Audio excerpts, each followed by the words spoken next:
नमस्ते। तो जी, अगर आपके पास इसके शेयर्स हैं, ब्रिलियंट। अगर आप इसे और एक्यूमुलेट करना चाहते हो, तो मैं थोड़ा-सा इसे वॉच करने की सलाह दूँगा। क्योंकि स्पेशली अभी जो करंट लॉकडाउन का जो स्थिति है, मैन्युफैक्चरिंग यूनिट्स वापस से बंद हो सकता है। 1-2 रीज़न्स और भी है, जिसकी वजह से ऑटो सेक्टर प्रेशर में है। थोड़ा आगे चलकर हम डिस्कस करेंगे। तो जी, अगर आपको जानकारी अच्छी लगी, तो प्लीज़ सब्सक्राइब कीजिएगा। चलिए वीडियो शुरू करते हैं।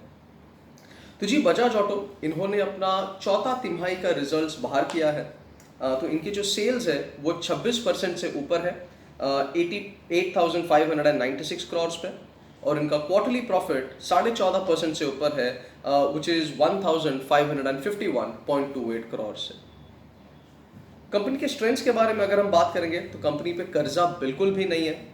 जो इनके एफआईज है, उन्होंने अपना शेयर होल्डिंग इंक्रीज किया है, और इनका जो आरओए है वो भी इम्प्रूव हुआ है पिछले 2 सालों में।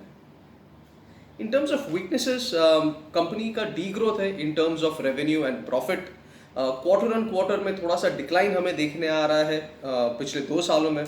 और जो कैश फ्लो है वो कंपनी ज़्यादा जनरेट नहीं कर पा रही है। कुछ अपॉर्चुनिटीज़ और थ्रेट्स भी है, मैं यहाँ पर स्क्रीन पर डेफिनेटली डाल दूंगा।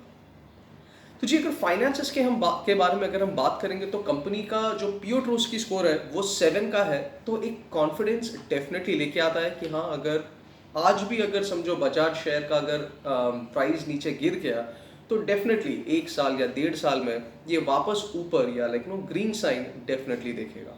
तो कंपनी का फाइनेंशियल्स बहुत ही स्ट्रांग है। तो जी, चलिए बात करते हैं एक इंटरव्यू के बारे में। जो राकेश शर्मा है, वो बजाज ऑटो के एग्जीक्यूटिव डायरेक्टर है। उनसे भी यही पूछा गया था कि इवन आफ्टर कोविड इनके सेल्स ऊपर कैसे है, इनके प्रॉफिट्स ऊपर कैसे है, मतलब क्या आपने स्ट्रैटेजी लिया है। तो पहले हम इसके बारे में डिस्कस करेंगे।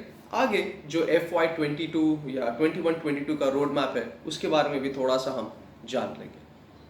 तो जी, फर्स्ट क्वेश्चन यही था कि कैसे सेल्स वगैरह ऊपर है। तो इन्होंने वही बोला कि जो मेजॉरिटी या जो एक बहुत इंपॉर्टेंट फैक्टर है for the sales, for the net profit, वो रहा है कंपनी का एक्सपोर्ट। कंपनी ने करीब 2.5 लाख यूनिट जो अपने बाइक से वो अन्य देशों में बेचे हैं, मोस्टली अफ्रीका हो गया, साउथ ईस्ट एशिया हो गया। तो इस वजह से जो शेयर प्राइस है वो ऊपर की तरफ आया है।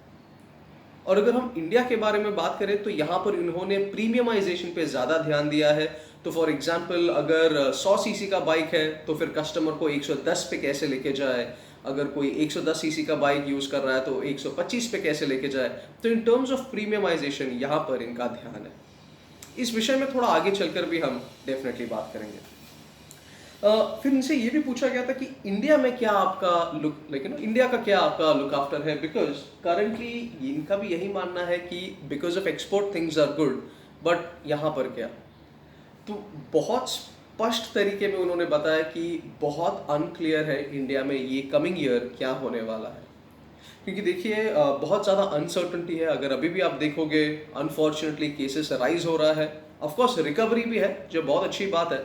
बट ये केसेस जो ज़्यादा जा रहा है, इसको ब्रेक करने के लिए एक कंप्लीट लॉकडाउन लग सकता है, जैसे लास्ट ईयर लगा था। और अगर ये हो गया, तो सारे मैन्युफैक्चरिंग यूनिट्स बंद हो जाएंगे, जिससे इंडिया में तो प्रोडक्शन बंद होगा ही, जो एक्सपोर्ट है वो भी ठप हो जाएगा। और अभी ये जो सेकेंड वेव या थर्ड वेव की भी बात चल रही है, जैसे जून जुलाई में आएगा, वो अभी फिलहाल इंडिया में है। अगर गलती से ये दूसरे देशों में भी अगर आ जाता है, तो आपके एक्सपोर्ट्स भी बंद हो जाएंगे, जिससे एक डायरेक्ट इम्पैक्ट हमें यहाँ पर देखने मिलेगा। तो प्लीज़ बी वेरी केयरफुल, थोड़ा सा आप ध्यान दीजिए, लेकिन यहाँ पर फुल फ्लेजेड इन्वेस्ट करने से पहले। एक और 2 चीज़ मैं आपके साथ और शेयर करूंगा। जैसे देखिए, अभी बाइक के प्राइसेस भी ऊपर जाएंगे, क्योंकि कमोडिटीज़ ऊपर जा चुकी है। फ्यूल प्राइसेस भी अगर आप देखोगे काफ़ी ऊपर है, क्योंकि जो क्रूड ऑयल है वो फिलहाल उतना नीचे नहीं आया है जितना पहले हुआ करता था।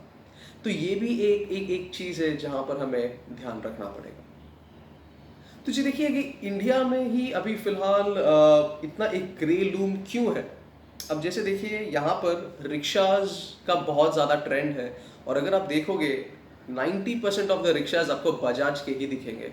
अब जाके हल्का सा टीवीएस वगैरह आ रहा है, एक पियाजियो करके भी एक ब्रांड है, वो लेकिन 3 व्हीलर सेक्टर में आया है। बट मेजॉरिटी आपको आज भी बजाज के ही रिक्शाज दिखेंगे। और लास्ट ईयर जैसा अक्टूबर नवंबर या नवंबर दिसंबर में रिक्शास के सेल्स वगैरह भी पिकअप किए थे, बट अभी वापस से स्टॉल हो गया है बिकॉज ऑफ लॉकडाउन। और अगर आप देखोगे स्कूल्स बिल्कुल भी नहीं है, तो बच्चे लोग क्यों रिक्शा में जाएंगे। ऑफिसेस भी धीरे धीरे जो खुले थे वो सारे वापस बंद हो रहा है या हाइब्रिड मॉडल में जा रहा है। तो जब लोग ही नहीं है तो लोग रिक्शा क्यों लेंगे। तो एक डायरेक्ट इम्पैक्ट इनके 3 व्हीलर सेल्स में भी पड़ रहा है, जो काफ़ी बड़ा है हिंदुस्तान में। तो इसके अलावा गवर्नमेंट का भी ये आगे चलने का प्लान है, जो हर जगह सीएनजी पाइप्स वगैरह लगाएंगे, जिससे कंपनी को थोड़ा सा लेकिन जिसपे पॉजिटिव असर पड़ेगा, ताकि ये एक लॉन्ग टर्म इन्वेस्टमेंट प्लान है। तो जी इन टर्म्स ऑफ जो प्रोडक्ट्स है, तो अभी नेक्स्ट ईयर कंपनी का क्या ध्यान है, क्या करने वाले हैं। तो जैसे मैंने इसके पहले थोड़ा कहा था प्रीमियमाइजेशन पे, तो अभी rather than launching new products, ये जो ऑलरेडी जो प्रोडक्ट्स है इसे ये बेहतर बनाएंगे। जैसे जो जो बाइक्स में एबीएस नहीं है उसमें एबीएस लगाएंगे, जो बाइक्स में उनके डिस्क बगे पार्डन ड्रम ब्रेक्स है उसमें वो डिस्क ब्रेक्स वगैरह लगाएंगे। तो थोड़ा सा कस्टमर को एक प्रीमियम फीलिंग वहाँ पर ये देना चाहेंगे। आई थिंक इनका जो बेस सेगमेंट है वो CT100 है, उसे भी ये लेकिन मॉडिफाई करने वाले हैं। और पल्सर में इन्होंने नए कलर वेरिएंट्स वगैरह निकाला है, लेकिन just to attract the youth etcetera. और पल्सर का तो खैर एक अलग फैन फॉलोइंग भी है। तो ये सब इनका इस साल का प्लान है।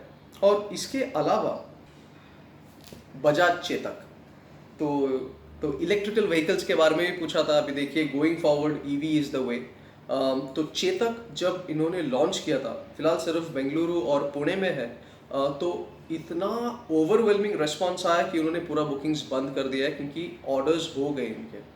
अब जून जुलाई में इनका प्लान है कि ये ऑर्डर्स हो वापस से ओपन करें, जिससे एक 4 फिगर सेल्स मार्क इन लोग पहुंच सकते हैं। बट अगेन ये सब वापस एक ही आई वुड से एक ही प्लेटफॉर्म पे आके गिरता है, वेदर और नॉट कंट्री में लॉकडाउन लगेगा या नहीं। तो वैक्सीनेशन ड्राइव्स फिलहाल जो चल रहा है वो बहुत इंपॉर्टेंट है, क्योंकि अगर मैं अपनी बात करूं तो कल जब मैं खुद भी वैक्सीनेशन के लिए रजिस्टर कर रहा था, आई थिंक अराउंड 5-10 सेकेंड के अंदर सारा स्लॉट्स फुल हो गया था। तो एक बहुत रिगरस वे में लोग अपने आप को वैक्सीनेट कर रहे हैं, जो कि अच्छी बात है। बट अंटिल पूरा कंट्री वैक्सीनेट हो थोड़ा सा टाइम यहाँ पर जाएगा। तो इसीलिए मैं दोबारा से रिपीट करूँगा, थोड़ा सा आप इस पर रिसर्च कीजिए, स्पेशली ऑटो सेक्टर्स में, और फिर आप इसमें निवेश कीजिएगा। एक और पॉइंट मैं थोड़ा सा पहले बोलना चाहता था, जो सेमीकंडक्टर्स है उसका भी अभी जो सप्लाई चेन है वो काफ़ी ज़्यादा इफेक्ट हुआ है, और ये सारे ऑटो सेक्टर्स पे हैं।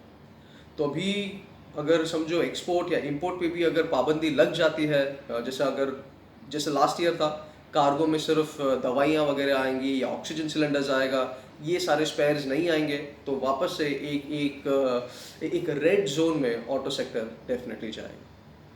तो जी इन कंक्लूजन, स्टॉक बहुत अच्छा है, कंपनी बहुत अच्छा है, फंडामेंटल्स बहुत तगड़ा है। बट ये जो करंट एम्बियंस है या करंट सिचुएशन है, इसको आप थोड़ा सा स्टडी कीजिएगा, और उसके बाद इसमें आप सोच समझ के निवेश कीजिएगा। तो जी आज की वीडियो में बस इतना ही, मिलते हैं अगले वीडियो में, तब तक के लिए धन्यवाद और नमस्ते।